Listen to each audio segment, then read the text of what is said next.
मेरा नमस्कार प्रणाम। आज हम लोग अखिल भारतीय सेवा संघ एक संस्था है, वो संस्था आप लोगों के बीच में आई है, पहले भी आई थी और आज भी दोबारा आई है। आप लोगों के बीच में आने का मकसद यही है कि हम लोग आपके घर तक पहुँचे, जिससे कि एक दूरी मिटे कि भी आप लोगों के दिमाग में कि ये लोग अलग किस्म के हैं, हम लोग आप लोगों के घरों से ही निकले हुए लोग। हमारे में और आप में कोई अंतर नहीं है, एक दूसरे से मेलमिलाप यहाँ पर आने का मकसद यही है कि हमारे बीच में कोई अंतर ना रहे, ये बात की पीड़ा ना रहे कि हम अलग लोग रहते हैं, यहाँ रहते हैं, इस एरिया में ये लोग बड़े लोग हैं, इनमें कोई अंतर होगा। कोई अंतर नहीं। ये जो समाज तो हम कुछ देने आए हैं, ये कोई मांग नहीं है, इसकी कोई विशेष बात नहीं है, नहीं होती। अपने ही काम करने से, अपने ही कर्म करने से, अपने ही प्रभु से मांगने से वही कुछ मिल सकता है, ना तो हम कुछ दे सकते। हम केवल एक आपको रास्ता जरूर दिखाना चाहते हैं कि आप कर्म प्रदान बने।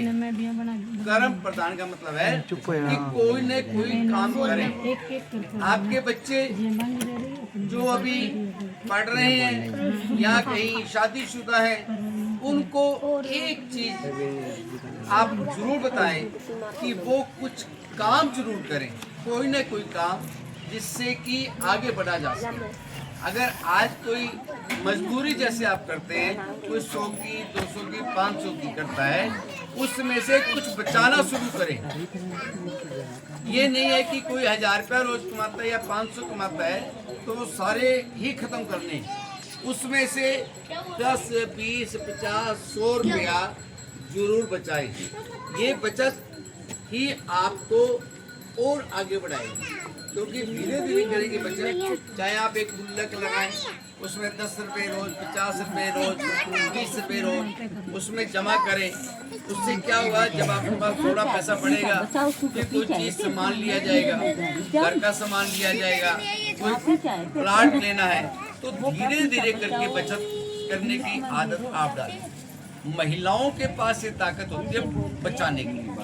पुरुष कमा कर लाता है, उसमें से यदि 100 रुपये, 50 रुपये रोज नियमित रूप से आप बचाना शुरू कर दें, तो आप ये माने कि जो ये बचत की है वो आपके परिवार के आगे काम आएगी।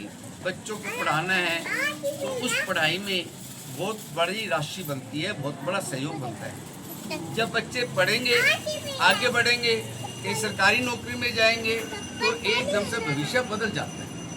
भविष्य बदलने में तरीका यही है कि अगर हम बड़ी गाड़ी का, बड़ी कोठी का, बड़े प्लाट का सपना लें, ये कैसे पूरा होगा, तो ऊपर से कुछ नहीं गिरने वाला। एकदम से अगर ये सोचेंगे परमात्मा को चप्पल फाड़ देगा, कोई लॉटरी निकल जाएगी, ऐसी बहुत कम संभावना है। केवल और केवल एक काम है, बचत जो है वो आपके काम आएगी। जितना भी कमा रहे हैं आपके बच्चे,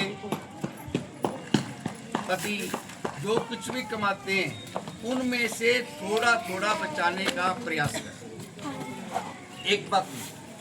दूसरी ये है कि थोड़ा सा आप बाहर से बचाने के साथ साथ आप अंदर भी बचाना शुरू करें। अंदर बचाने का मतलब है कि भगवान का नाम, प्रभु का नाम, उसका सिमरन, वो सहायता करेगा।